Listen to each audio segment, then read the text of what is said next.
गरीब घर की लड़की सबा, जो सिर्फ 18 साल की थी, एक छोटे से गांव में रहती थी जहां जिंदगी की सख्तियां उसे बचपन से ही मालूम थीं। इसके वालिद किसान थे जो दिन रात खेतों में मेहनत करते और माँ घर के काम काज में मसरूफ रहती। सबा ने स्कूल की तालीम मुकम्मल की थी, लेकिन गुर्बत की वजह से मजीद पढ़ने का ख्वाब अधूरा रह गया। जब उसकी शादी का रिश्ता आया तो घर वालों ने खुशी से कबूल कर लिया। शोहर आरिफ एक करीबी छोटे शहर में दुकानदार था जो कपड़ों की छोटी सी दुकान चलाता था।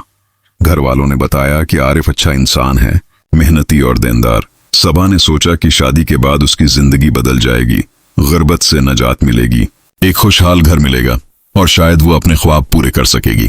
शादी का दिन आया। सबा ने सरख जोड़ा पहना, हाथों में मेहंदी लगाई और दिल में उम्मीद की शमाएं जलाएं। रस्मों के दौरान उसने अपने ससुर हाजी गुलाम रसूल को देखा। वो मोहल्ले के माजिज बुजुर्ग थे, लंबी सफेद दाढ़ी, सिर पर सफेद टोपी और हाथ में तस्बीह। वो नमाज की पाबंदी करते, मस्जिद में इमामत करते और लोगों को कुरान की आयत सुनाते। मोहल्ले वाले उन्हें घर का रखवाला कहते थे क्योंकि वो खानदान की सरपरस्ती करते और सबकी मदद करते।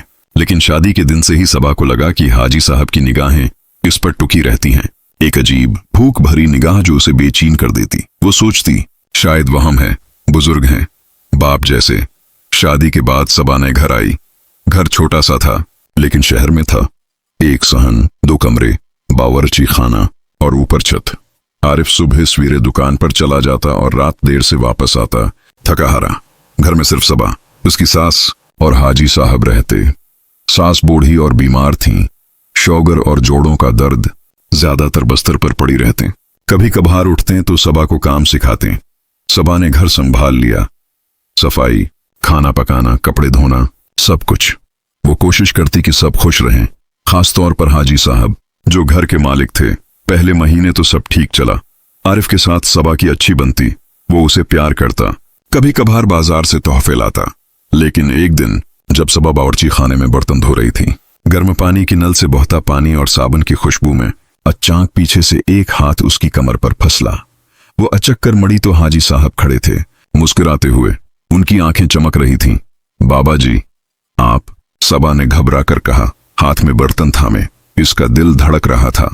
हाजी साहब ने अपना हाथ आहिस्ता से हटाया, लेकिन मुस्कुराहट न गई। बेटी, तुम बहुत खूबसूरत हो। आरिफ को तो अल्लाह ने नवाजा है।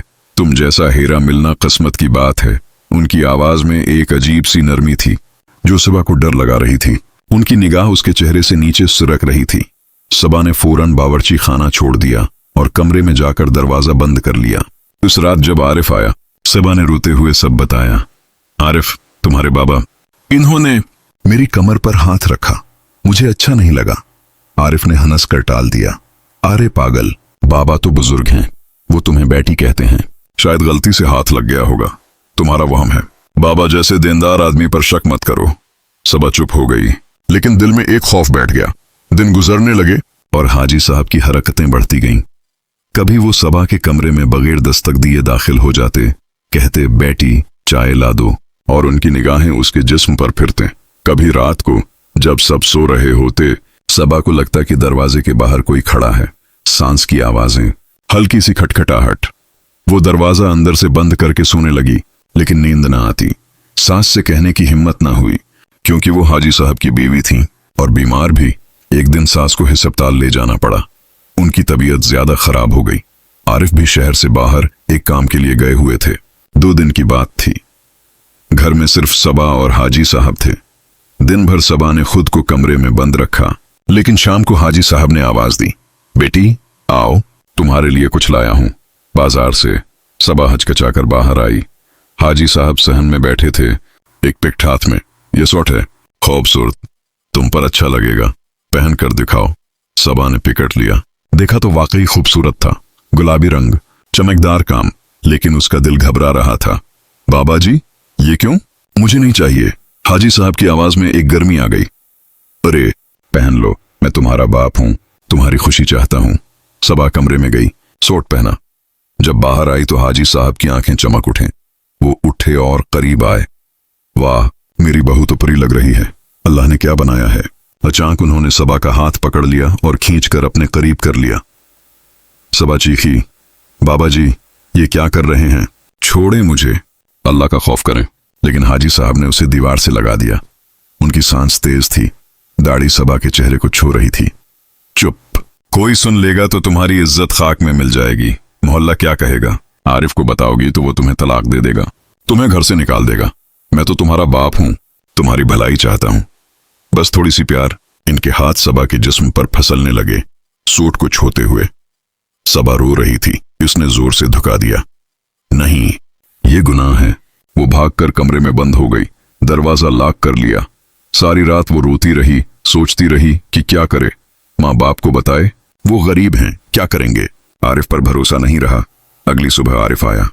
सबा ने रोते हुए सब बताया, लेकिन हाजी साहब ने पहले ही आरिफ से बात कर ली थी। तुम्हारी बीवी पागल हो गई है बेटा, मुझ पर झूठे इल्जाम लगाती है। मैं तो उसे बेटी मानता हूं। आरिफ गुस्से में भड़क उठा। सबा, तुम्हारी हिम्मत कैसे हुई? बाबा जैसे बुजुर्ग जो मस्जिद जाते हैं, कुरान पढ़ते हैं, इन पर शक करना। तुम्हारा दिमाग खराब हो गया है। सिबा की दुनिया उजड़ गई। वो घर में कैद सी हो गई, काम करती लेकिन तन्हाई में रोती। हाजी साहब अब खुलकर उसे तंग करते, दिन में तन्हाई का फायदा उठाते, छूते और रात को दरवाजा खटखटाते, धमकियां देते। अगर न मानी तो आरिफ को कह दूंगा कि तुम बदकिरदार हो, तलाक दिला दूंगा, घर से निकाल दूंगा। तुम्हारे माँ बाप गरीब हैं, तुम्हें कौन संभालेगा? सबा के पास कोई रास्ता न था।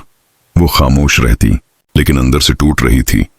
एक रात जब बाहर तेज बारिश हो रही थी, बिजली की चमक और गरज की आवाजें, हाजी साहब ने सबा के कमरे का दरवाजा तोड़ दिया। लकड़ी का दरवाजा करचियों में बिखर गया। सबा बस्तर पर बैठी थी, घबरा कर चीखी। नहीं, जाएं यहां से।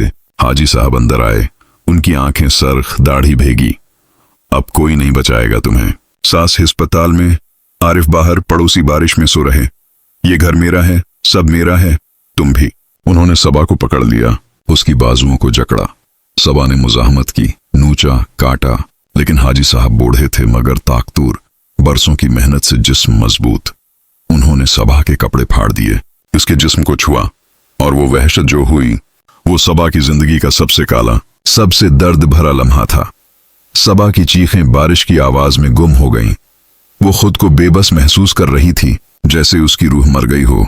अगली सुबह सबा उठी, उसकी आंखें सरख, जिस्म दर्द से भरा, लेकिन आंसू न थे, सिर्फ नफरत और गुस्सा। वो आईने में खुद को देखी, टूटे हुए कपड़ों में, और फैसला कर लिया। चपके से बावर्ची खाने में गई, एक तेज छुरी उठाई। हाजी साहब अपने कमरे में सो रहे थे। रात की थकान से सबा अंदर दाखिल हुई, छुरी उठाई, उनकी गर्दन की तरफ बढ़ाई, लेकिन उसका हाथ कांप गया। नहीं, मैं कातिल नहीं बनूंगी, अल्लाह मुझे माफ नहीं करेगा। वो रो पड़ी, छुरी फेंक दी और घर से भाग गई। बारिश अब भी हो रही थी, सड़कें पानी से भरी, लेकिन सबा भागती रही, कीचड़ में गिरती, उठती और पुलिस स्टेशन पहुंची। वहां एक खातून कांस्टेबल थी। सबा ने रोते हुए सब बताया, शादी से लेकर रात की वहशत तक। पुलिस वालों ने हैरत से सुना, फिर एक्शन लिया। वो घर पहुंचे, हाजी साहब को गिरफ्तार कर लिया। हाजी साहब चीखते रहे, ये झूठ है, मैं देनदार हूं, लेकिन सबूत थे। दरवाजा टूटा, सबा के जिस्म पर निशानात। आरिफ आया, रोता हुआ माफी मांगता। सबा, मुझे माफ कर दो, मुझे यकीन नहीं आया था। लेकिन सबा का दिल टूट चुका था। उसने तलाक ले ली, अदालत में केस जीता और थोड़ी सी इमदाद मिली। अब सबा एक छोटे से फ्लैट में रहती है, जो इसने किराए पर लिया है। वो एक स्कूल में टीचर है, बच्चों को पढ़ाती है। क्लास में वो कहानियां सुनाती है। बच्चों, जिंदगी में बुराई कहीं भी हो सकती है, यहां तक कि घर में। अगर घर का रखवाला शैतान बन जाए तो चुप मत रहना, लड़ो, बोलो, मदद मांगो। चुप रहने से कुछ नहीं होता, सिर्फ दर्द बढ़ता है। लोग कहते हैं कि हाजी साहब जेल में मर गए, दिल का दौरा पड़ा, तन्हाई और शर्मिंदगी से। लेकिन सबा जानती है, वो शैतान था, मुनाफिक, जो बाहर से दीनदार और अंदर से वहशी था। अब सबा आजाद है, उसकी जिंदगी नई है, दर्द भरी मगर उम्मीद से भरी। वो मुस्कुराती है क्योंकि उसने लड़ना सीख लिया।